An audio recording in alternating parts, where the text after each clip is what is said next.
Warahmatullahi wabarakatuh. Alhamdulillahilladzi hadana lihadza wa ma kunna linahtadiya laula an hadanallah. Nasyhadu an la ilaha illallah wahdahu la syarikalah wa nasyhadu anna Muhammadan abduhu wa rasuluh la nabiyya ba'dah. Allahumma shalli ala nabiyyinal karim wa syafi'ina wa maulana Muhammad ibn Abdullah wa ala alihi wa ashabihi wa man tabi'ahum bi ihsanin ila yaumil qiyamah. Subhanaka la ilma lana illa ma 'allamtana innaka antal alimul hakim. Rabbi shrah li sadri wa yassir li amri wahlul 'uqdatam min lisani yafqahu qawli. Amin ya rabbal alamin. Ma'asyiral muslimin wal muslimat, jamaah Masjid Al-Ihsan Markas Islami Kabupaten Kampar yang dirahmati oleh Allah Subhanahu wa taala. Pada subuh kali ini insyaallah kita akan melanjutkan kajian kita mengenai kitab Asy-Syama'il Al-Muhammadiyah yang dituliskan oleh Al-Imam At-Tirmidzi rahimahullah, nafa'anallahu bihi wa bi'ulumihi fid dharain. Yang mana kitab ini kita ulangi sebagai kitab yang membahas tentang sekelumit kehidupan Rasulullah sallallahu alaihi wasallam beserta apa yang ia kenakan dalam kehidupannya sehari-hari. Masuk kita ke bab majaa fi sifati naumi Rasulillah sallallahu alaihi wasallam. Bab mengenai sifat tidurnya Rasulullah sallallahu alaihi wasallam. Qala al-muallif hafizahullah, qala al-muallif rahimahullah, haddatsana Muhammad bin al-Muthanna, akhbarana Abdurrahman bin Mahdi, akhbarana Israil an Abi Ishaq an Abdullah bin Yazid an al-Barra bin Azib radhiyallahu an. Jadi hadis ini diriwayatkan oleh Al-Barra bin Azib anna Rasulullah sallallahu alaihi wasallam kana idza akhadha madja'ahu wada'a kaffahu al-yumna tahta khaddihi al-ayman wa qala rabbi qini 'adzabaka yawma tab'atu ibadak. Kata Barra bin Azib bahwasanya Rasulullah sallallahu alaihi wasallam kana idza akhadha madja'ahu, kalau ia ingin hendak tidur, ingin pergi melaksanakan tidur atau pergi ke kasurnya untuk tidur, wada'a kaffahul yumna tahta khaddihil aiman, maka Nabi pun akan meletakkan kaffahul yumna, telapak tangan sebelah kanannya, tahta khaddihil aiman, di bawah pipinya yang sebelah kanan. Wa qala rabbi qini 'adzabaka yauma tab'atsu ibadak. Lalu Rasulullah sallallahu alaihi wasallam berdoa, Rabbi qini 'adzabaka, ya Allah, lindungilah aku dari azabmu. Yauma tab'atu ibadak, pada hari di mana engkau menghimpun atau mengumpulkan hamba-hambamu. Ma'asyiral muslimin wal muslimat, Bapak Ibu yang dirahmati oleh Allah Subhanahu wa taala. Jadi pada hadis ini dan hadis-hadis berikutnya menjelaskan tentang bagaimana adab-adab Nabi Muhammad sallallahu alaihi wasallam ketika ia ingin tidur, dan bagaimana proses atau sunnah-sunnah Nabi Muhammad sallallahu alaihi wasallam saat sebelum tidur, sedang tidur, dan juga setelah tidur. Lalu dalam kitab Syarah Asy-Syama'il, Syarah Mukhtasar Asy-Syama'il Al-Muhammadiyah disebutkan istamala al-hadits ala thalathati adab. Di dalam hadis yang tadi mencakup akan 3 adab.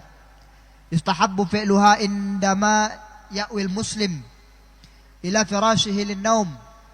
Yang mana 3 adab ini akan dimandubkan, akan disunnahkan kepada seorang muslim ketika dia ingin melaksanakan tidur. Al-adabul awal al-ittija' ala shiqqil aiman. Yang pertama, berbaring menghadap sebelah kanan. Artinya sunnah pertama itu Bapak Ibu, kita memang disuruh untuk menghadap ke kanan. Ada penelitian kedokteran kenapa lebih afdol tidur menghadap kanan daripada tidur menghadap kiri, atau bahkan tidur telungkup. Karena letak dari hati kita atau jantung kita itu kan di sebelah kiri, sehingga ketika kita tidur menghadap kanan, jantung dan hati kita itu dia lebih tinggi daripada organ yang lain, sehingga jantung itu akan merasa lebih luas, merasa lebih enak dia ketimbang kita tidur sebelah kiri. Kalau tidur kita menghadap sebelah kiri, otomatis jantung dan hati itu dia berada di posisi bawah, terjepit dia atau bahkan terhimpit dia. Maka itu yang mungkin membuat organ itu menjadi kurang baik. Maka apa yang disampaikan oleh Rasulullah SAW tentu tidak lepas dari maqasid syariah ya, tidak terlepas dari tujuan syariahnya. Maka penelitian tadi mengkonfirmasi bahwasanya apa yang menjadi perintah Nabi Muhammad SAW saleh di dunia wal akhirah, itu akan menjadi maslahat bagi kita di dunia dan juga akhirat. Tidak mungkin apa yang disampaikan oleh Rasulullah SAW di dalam hadis-hadisnya dan juga yang disampaikan oleh Allah Subhanahu wa taala di dalam Al-Qur'an itu sepi dari hikmah, sepi dari maqasid dan juga illat. Wallahu a'lam. Kemudian yang kedua, al-adabut tsani, adab yang kedua yang tertera dalam hadis ini, wad'ul kaffi al-yumna tahta khaddil aiman, yaitu meletakkan telapak tangan sebelah kanan di bawah pipi sebelah kanan. Nah, karena tadi kan kita tidur menghadap sebelah kanan, maka Nabi pun meletakkan tangan sebelah kanan di pipi sebelah kanan. Begitulah sederhananya Nabi Muhammad SAW. Nah, kalau kita ulang lagi kajian tentang apa yang dikenakan oleh Rasulullah, jadi ingat kita, Rasulullah itu sangat sederhana orangnya. Nabi itu disebutkan dalam satu riwayat tidur dia beralaskan pelepah kurma. Bahkan pernah suatu ketika bangun Nabi, dilihatlah oleh salah seorang istrinya masih berbekas pelepah kurma itu di punggungnya. Jenkan bantal kasu aja Nabi Muhammad SAW tidak punya. Tapi apakah Nabi Muhammad SAW sanggup memilikinya? Tentu sanggup. Ketika Nabi Muhammad SAW sudah berada di Madinah dan dia menjadi pemimpin di Madinah tersebut, dan kekuasaan Nabi itu sudah kemana-mana, sampai ke Syam, sampai ke Lebanon sekarang, sampai ke Palestina, sampai ke Suriah, sampai ke Yordan sekarang. Artinya kekuasaannya sudah sangat lebar, sangat luas. Apakah Nabi sanggup membelinya? Pasti sangat sanggup. Namun Rasulullah SAW lebih memilih untuk tidur atau lebih memilih untuk hidup dengan sederhana daripada hidup bermewah-mewah seperti halnya raja-raja yang lain. Jadi Nabi Muhammad SAW meletakkan telapak tangan sebelah kanannya di bawah pipi sebelah kanan. Tentu sunnah-sunnah Nabi Muhammad SAW itu Bapak Ibu mesti kita sesuaikan dengan diri kita. Kalau sanggup kita laksanakan, maka kita laksanakan.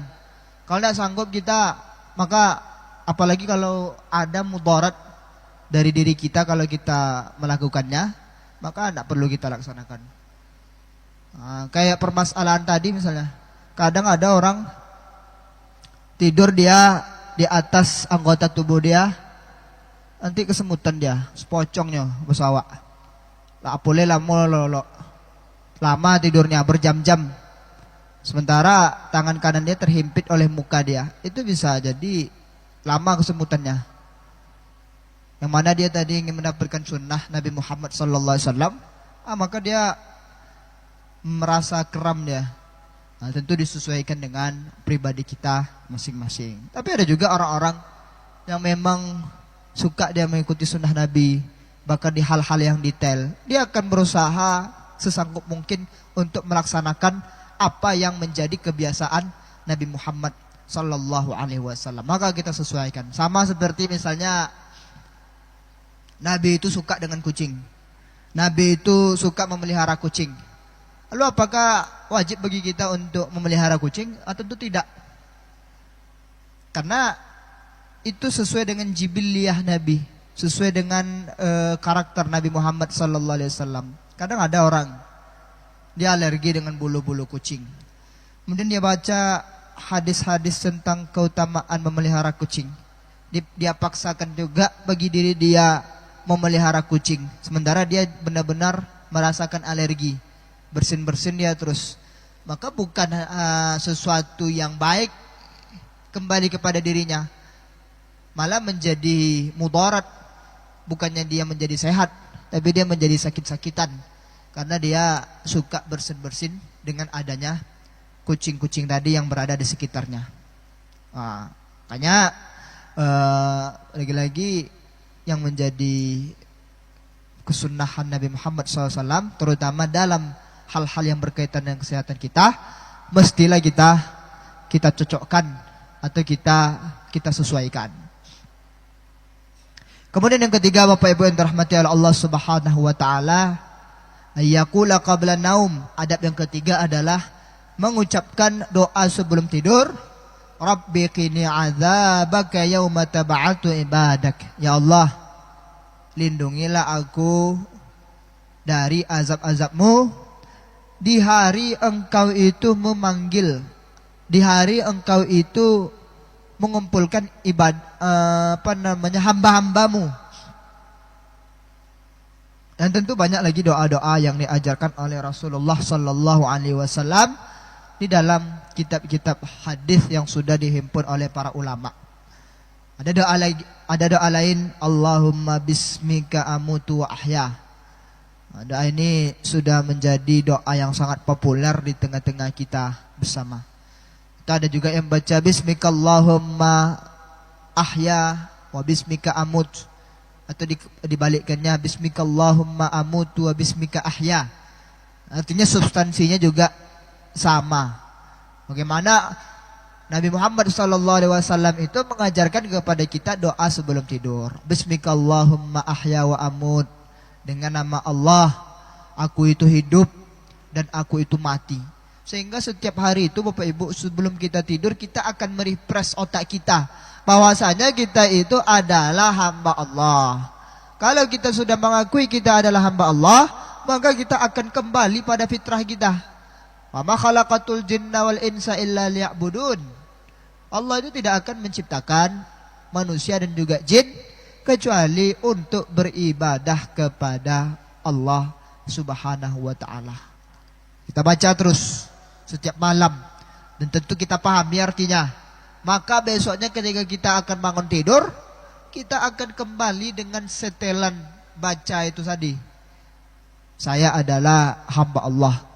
Saya adalah makhluk Allah. Saya adalah pengabdian saya terhadap Allah Subhanahu wa taala. Maka kita akan selalu terkenang dengan apa yang kita baca pada malamnya tersebut.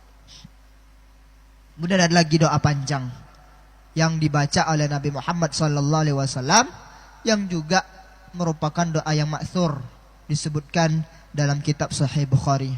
Allahumma aslamtu nafsi ilaik, wajjahtu wajhiya ilaik, wa fawwadtu amri ilaik, wa alja'tu zahri ilaik, raghbatan wa rahbatan ilaik, la malja'a wa la manja'a minka illa ilaik, amantu bi kitabika alladhi anzalta wa bi nabiyyika alladhi arsalta. Wa qala Rasulullah sallallahu alaihi wasallam, apa kata Nabi Muhammad sallallahu alaihi wasallam?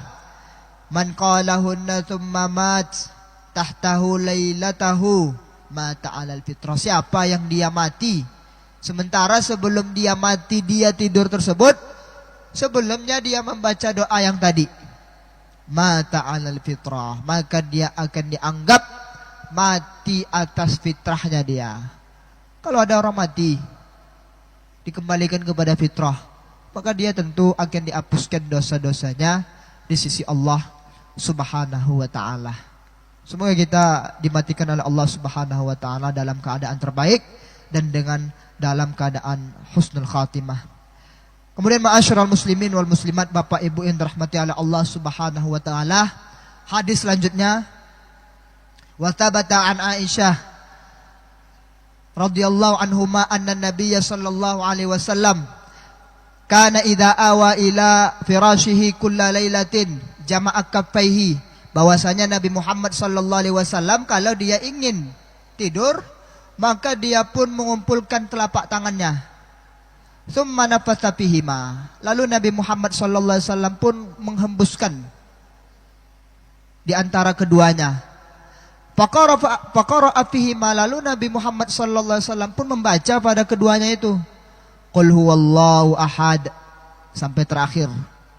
Dibacanya surah Al-Ikhlas.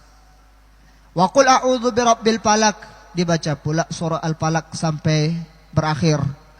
Wa qul a'udzu birabbin nas, dan dibaca pula surah An-Nas sampai akhir. Tsumma yamsahu bihima, kemudian Nabi itu mengusapkan yang ada dari keduanya tersebut, mastata'a min jasadihi, seluruh jasadnya apa yang dia bisa gapai. Yabda'u bihima ala ra'sihi, kemudian Nabi Muhammad sallallahu alaihi wasallam memulai dari kepalanya. Wa wajhihi, kemudian wajahnya.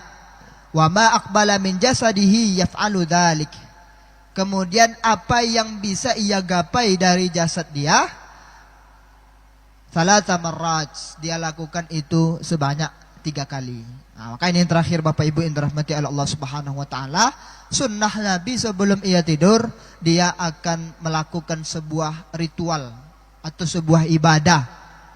Jadi dikumpulkan kedua tangannya tersebut, kemudian ditiup dulu, baca surah Al-Ikhlas, qul huwallahu ahad Allahus samad lam yalid wa lam yulad wa lam yakul lahu kufuwan ahad, kemudian baca surah Al-Falaq sampai terakhir, wa min syarri hasidin idza hasad, baca surah An-Nas sampai terakhir, minal jinnati wan nas. Kemudian Rasulullah sallallahu alaihi wasallam akan mengusap seluruh apa yang ada di dalam tangannya tersebut ke jasadnya, mulai dari kepala, artinya rambut-rambutnya Nabi, kemudian mukanya, kemudian seluruh tubuhnya yang bisa ia gapai dengan kedua tangannya, dadanya, perutnya, kemudian tangannya, kemudian terakhir sampai dengan kakinya. Dan Nabi Muhammad SAW melakukan itu 3 kali. Memang ini cukup menyita waktu kalau orang-orang yang belum rutin melakukannya atau orang-orang yang belum biasa melakukannya. Tapi ini tentu akan mendapatkan manfaat yang luar biasa bagi diri kita. Kita rutinkan untuk membaca 3 kul-kul itu sebelum kita tidur. Ma'asyiral muslimin wal muslimat, Bapak Ibu yang dirahmati oleh Allah Subhanahu wa taala. Itulah beberapa sunnah yang diajarkan oleh Rasulullah sallallahu alaihi wasallam sebelum tidur, dan hadis-hadis ini dihimpun oleh Al-Imam Al-Hafiz At-Tirmidzi rahimahullah dalam kitabnya Asy-Syama'il Al-Muhammadiyah. Semoga 2 hadis ini dapat menjadi peringatan untuk kita sehingga kita dapat merutinkannya sebelum kita tidur, atau minimal kita lakukan sesekali sehingga kita dapat bersaksi bahwasanya kita mencintai Nabi Muhammad sallallahu alaihi wasallam sebagaimana yang diajarkan oleh Rasulullah, dan meningkatkan rasa keimanan kita kepada Allah Subhanahu wa taala. Ma'asyiral muslimin wal muslimat, Bapak Ibu yang dirahmati oleh Allah Subhanahu wa taala, demikian yang dapat kami sampaikan. Semoga bermanfaat untuk kami sendiri dan juga untuk jemaah sekalian. Subhanakallahumma wa bihamdik, nasyhadu an la ilaha illa anta, nastaghfiruka wa atubu ilaik. Wassalamualaikum warahmatullahi wabarakatuh.